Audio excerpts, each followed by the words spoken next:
Hi friends, 15 ஆண்டுகள் கடந்த FC முடிந்த வாகனங்களை வாங்கலாமா? நீங்க யூஸ்ட் மார்க்கெட்ல பழைய வாகனங்களை தேடிட்டு வரீங்கன்னா இந்த வீடியோ உங்களுக்கு பயனுள்ளதா இருக்கும்ன்றதுக்காக மேக் பண்ணிருக்கேன். ஸோ வீடியோவை ஸ்கிப் பண்ணாம பாருங்க. 15 ஆண்டுகள் கடந்த FC முடிந்த வாகனங்களை வாங்குபவர்கள் 3 பிரிவான மக்கள் இருப்பாங்க.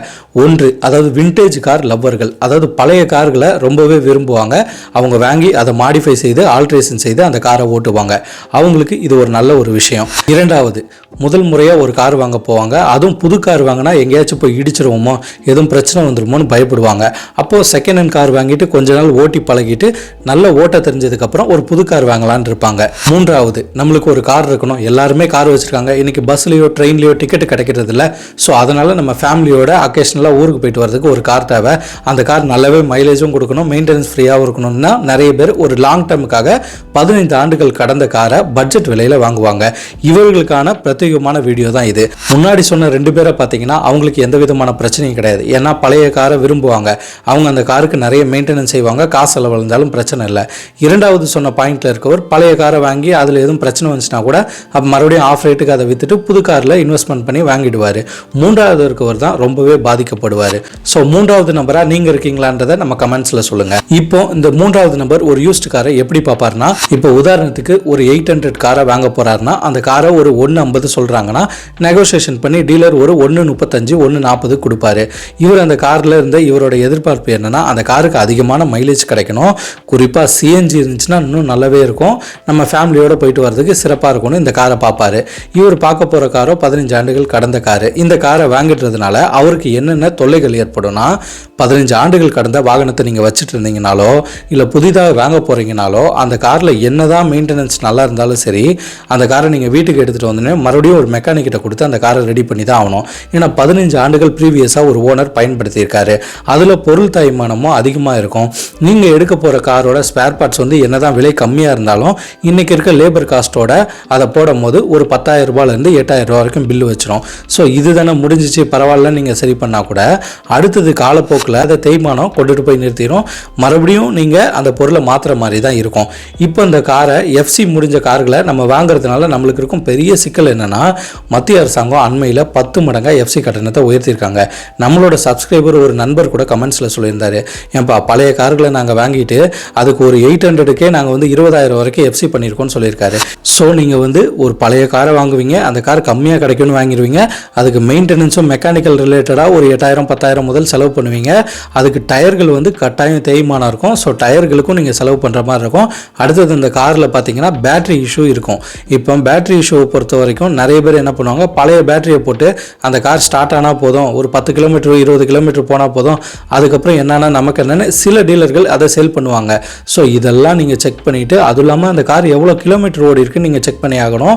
அந்த கார் மழை வெள்ளத்தில் பாதிக்கப்பட்ட காரா, ரஸ்டிங் இஷ்யூ இருக்கா, இதெல்லாம் செக் பண்ணிட்டு தான் இந்த மூன்றாவது நபருக்கு ஒரு காரை எடுக்க முடியும். இப்போ உங்கள் மனசுக்குள்ளே ஒரு கேள்வி எழும்போம், என்னப்பா நீ சொல்கிறத பார்த்தா ஒரு யூஸ்டு காரு பழைய எஃப்சியான காரை வாங்கவே கூடாதா, எத்தனையோ பேர் பயன்படுத்திட்டு வரோம், எங்களுக்கெல்லாம் அந்த பிரச்சனை இல்லைன்னு நினைப்பீங்க. பட் ஆனால் இருக்குது. அதை எப்படி பார்த்து வாங்குகிறோம், யார்கிட்ட வாங்குகிறோன்றது. இன்றைக்கி யூஸ்டு மார்க்கெட்டை பொறுத்த வரைக்கும் பெரிய அளவில், அதாவது பார்த்திங்கன்னா புது கார்கள் விற்கிறத விட பழைய கார்கள் தான் சேல்ஸ் அதிகமாக இருக்குது. ஸோ யூஸ்டு மார்க்கெட்டும் அண்மையில் விரிவடைஞ்சிக்கிட்டே போகுது. அவங்க நிறைய டீலர்கள் வந்து நல்ல லாபம் பார்த்துட்டு வராங்க. இப்போ நம்ம என்ன மாதிரி டீலர்கள் நம்ம தேடி போகிறோன்றதுக்கு, அதாவது கார்ப்பரேட் கம்பெனியை சார்ந்த ஒரு 3 டீலர்கள் முக்கியமானவங்க இருக்காங்க கார்ப்பரேட் கம்பெனியில். மற்றபடி பார்த்தீங்கன்னா நார்மலாக நம்ம வீட்டில் இருக்க டீலர்கள் இருக்காங்க. அடுத்தது பார்த்தீங்கன்னா சென்னையில் இருக்கவர் திருப்பூர் போய் கார் வாங்கிட்டு வராரு, திருச்செந்தூரில் இருக்கவர் சென்னைக்கு வந்து கார் வாங்கிட்டு போகிறாரு. ஸோ இப்படியெல்லாம் நிறைய விஷயங்கள் நடந்துக்கிட்டு தான் இருக்குது. நீங்கள் உங்கள் டீலர்களை வந்து சரியான முறையில் தேர்ந்தெடுங்க.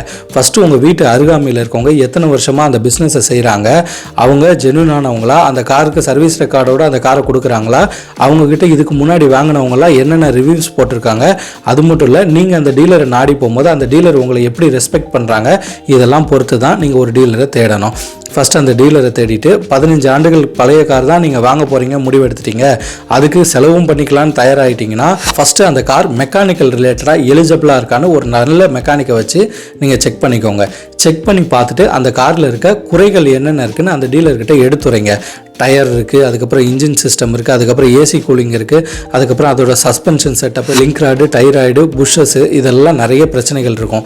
ஸோ இதெல்லாம் நீங்கள் சொல்லி அவர்கிட்ட ஒரு ப்ரைஸை கம்மி பண்ணி நெகோசியேஷன் பண்ணி கம்மியான விலையில் அந்த காரை நீங்கள் எடுக்கலாம். அவர் உங்ககிட்ட கேட்பார், எஃப்சி நீங்கள் செய்துக்கிறீங்களா இல்லை நாங்கள் செய்து தரணுமான்னு. நாங்கள் பண்ணோன்னா எக்ஸ்ட்ரா ஒரு 5000 10,000 வரும்னு சொல்லுவார். நீங்கள் என்ன பண்ணணும், அவர் கேட்குற அமௌண்ட்டை கொடுத்து நீங்களே எஃப்சி பண்ணி கொடுத்துருங்கன்னு கேட்கலாம். கேட்டுட்டு அந்த காரை நீங்கள் எடுத்தீங்கன்னா உங்களுக்கு எந்த விதமான இஷ்யூவும் கிடையாது. ஏன்னா முன்னக்கூட்டியே உங்களுக்கு தெரியும் அந்த காரில் இதெல்லாம் செலவைக்க போகுதுன்னு. அதை அந்த மெக்கானிக்கிட்டே கொடுத்து ரெடி பண்ணி நீங்கள் வாகனத்தை இயக்கலாம். ஆனால் நீங்கள் அந்த வாகனத்தை கொஞ்ச நாள் தான் இயக்க முடியும். வருஷங்கள் எல்லாம் ஒரு நிமிஷங்கள் மாதிரி கடந்து போகுது. ஸோ உங்களுக்கு ஒரு 2-3 வருஷம் தான் அந்த வாகனம் வந்து மறுபடியும் எதுவும் செலவைக்காமல் இந்த ரோட்டில் ரன் ஆகும். அடுத்தது மத்திய அரசாங்கம் கொண்டுட்டு வந்த ஸ்கிராப் பாலிசியெல்லாம் இருக்குது. ஏன்னு கேட்டிங்கன்னா 15-20 ஆண்டுகள் கடந்த வாகனங்கள்லாம் ஸ்கிராப்புக்கு உட்படுத்தணும்னு டெல்லி போன்ற மாநிலங்களில் நிறைய இஷ்யூஸ் எல்லாம் நடுவில் எழும்புச்சு. ஸோ அது நம்ம மாநிலத்துக்கு வரலாமான்னு கேட்டால் கட்டாயம் வரது கூடும். ஏன்னு கேட்டிங்கன்னா பொல்யூஷன் விஷயங்கள்லாம் கருதி. ஸோ அதெல்லாம் யோசித்து நீங்கள் ஒரு 15 ஆண்டுகள் கடந்த வாகனங்களை வாங்கிக்கணும். எஃப்சி முடிந்த கார்களை யார் வாங்கலான்னு கேட்டிங்கன்னா, அதாவது இரண்டாவதாக நம்ம சொன்னால் தாராளமாக அந்த காரை வாங்கலாம். அதாவது நம்ம டிரைவிங் ஸ்கூல் போயிருப்போம், இல்லை ஒரு டிரைவிங் ஓட்ட தெரியும், கார் ஆசை அதிகமாக இருக்கும். ஸோ அவர் நல்லா ஓட்டி பழகிட்டு ஒரு புது கார் வாங்கணும்னு இருக்கவர் தாராளமாக லோ பட்ஜெட்டில் நல்ல கொஞ்சம் மெக்கானிக்கல் ரிலேட்டடாக எந்த இஷ்யூஸும் இல்லாத ஒரு காரை எடுக்கலாம். அந்த காருக்கு அவர் செலவு பண்ணாமலே, அந்த காரை எதுவும் ஆல்ட்ரேஷன் பண்ணாமலே தாராளமாக ஓட்டலாம். ஏன்னு பார்த்தீங்கன்னா இப்போ 800 பொறுத்த வரைக்கும் முன்னாடி வந்து அந்த பேனட் இருக்கிறதுனால உங்களுக்கு அளவுகள் நல்லா தெரிய ஆரம்பிச்சிடும். அதாவது எந்த இடத்துல திருப்பணும், என்ன ரேடியஸில் திருப்பணும்னு. ஸோ புது கார்களே நீங்கள் வாங்கினீங்கனாலும் மற்றவர்களுக்கு துயரமாக இருக்காது. அவங்கள போய் நீங்கள் இடிச்சிட மாட்டீங்க, உங்களுக்கும் சஃபர் ஆகாது. அந்த மாதிரி நண்பர்கள் தாராளமாக இந்த எஃப்சி முடிந்த கார்களை வாங்கலாம். டீலர்கிட்ட எஃப்சியை ரெடி பண்ணி தர சொல்லி கேட்டு வாங்கலாம். ஏன்னு கேட்டிங்கன்னா உங்களால் பண்ண முடியாதுன்னு கிடையாது. நீங்கள் பண்ணினீங்கன்னா அதிக அளவில் செலவு வரும். ஏன்னா அது ஒரு தனி ப்ராசஸாக போகும். முடிந்த அளவுக்கு அதாவது வருடங்கள் குறைவான கார்களே பார்த்து வாங்குங்க. ஏன்னா அந்த காருக்கு மெயின்டெனன்ஸ் செலவும் செய்துக்கிட்டு எஃப்சி கட்டணங்கள் உயர்வுக்கும் நீங்கள் காசை கொடுத்துட்டு இருந்தீங்கன்னா உங்களுக்கு வந்து அந்த காரால் நிம்மதி தான் இழக்கக்கூடும்.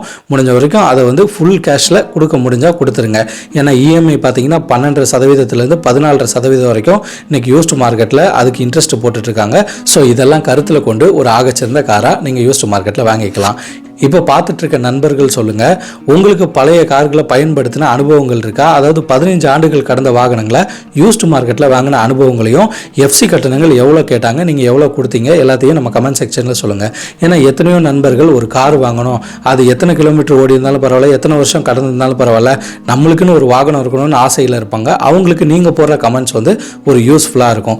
ஓகே நண்பர்களே, முடிந்த அளவுக்கு நம்ம எஃப்சி கட்டணங்களை பற்றி டீட்டெயிலை கேட்டு சீக்கிரமாக ஒரு வீடியோவை போஸ்ட் பண்ணுவோம். நீங்கள் இந்த மாதிரி விஷயங்களை தெரிந்து கொள்வதற்கு இந்த மிதுன் ஸ்டோரி சேனலை சப்ஸ்கிரைப் பண்ணுங்கள், ஷேர் பண்ணுங்கள், லைக் பண்ணுங்கள். நீங்கள் பண்ணுற ஒவ்வொரு ஷேரு, சப்ஸ்கிரிப்ஷன், லைக்கில் மட்டும்தான் எனக்கு அடுத்தடுத்த வீடியோ போடுறதுக்கு உந்துதலாக இருக்குன்றதை என்றைக்குமே மறந்துடாதீங்க. நான் உங்கள் மிதுன். அடுத்த காணொளியில் சந்திக்கலாம். பாய்.